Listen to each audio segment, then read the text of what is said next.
It's a major move against jihadi elements, and the fact that we could this in the bud with the help of central agencies and particularly the West Bengal and the Kerala police. So only when we get more would I call it a further success. But yes, we have made a beginning. Certain apprehensions that were there in the minds of many regarding situation emanating out of what is happening in Bangladesh and the various parts of our western neighbor to destabilize our country. So we have managed to make a beginning. So yes, you could call it a success. देखिए बड़ी clearly ये बांग्लादेश से यहाँ नवंबर में भेजा गया, ये बहुत क्लियरली स्लीपर सेल सेटअप करने और एक स्लीपर सेल्स का नेटवर्क सेटअप करने आया था. उसमें इसने जो पहले के यहाँ स्लीपर एक्टिविस्ट थे उनको एक्टिवेट किया और ये इससे बड़ा नेटवर्क सेटअप करने में लगे हुए थे.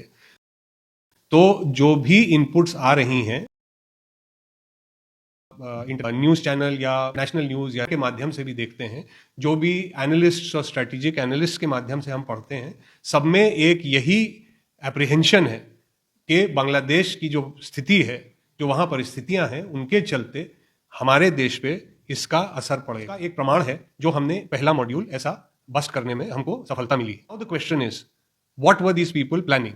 It is very clear from our initial investigations and our which is called Praghat, which is strike, that they were planning violent and subversive activities. They were planning assassinations. They were planning to disrupt communal harmony of this country, situation where society would be ruptured, and also they were looking at destabilizing particularly this region. But the fact that Saad Radi had moved from West Bengal and Assam to Kerala, and we got him in Kerala, indicates that their plans were a lot larger than just Assam and Bengal. अब इसमें देखने वाली ये बात है कि जो भी डिवाइसेस पकड़ी गई हैं और जो भी उनके मोबाइल फोन्स पकड़े गए हैं, उनमें जो एप्स हैं, उन एप्स में क्लियर है कि जो इन लोग की वार्तालाप और कॉन्वर्सेशंस हो रही थी वो absolutely across the border, both with people in the western and eastern neighbour, Pakistan and Bangladesh. और ये जो फरहान इसराक है जिसकी मैंने बात करी अपनी प्रेस ब्रीफिंग में, ये इनको क्लियरली डायरेक्टली हैंडल कर रहा था. वो जसीमुद्दीन मानी जो ABT Ansarul Bangla team which is an affiliate of AQIS, a global terrorist organisation,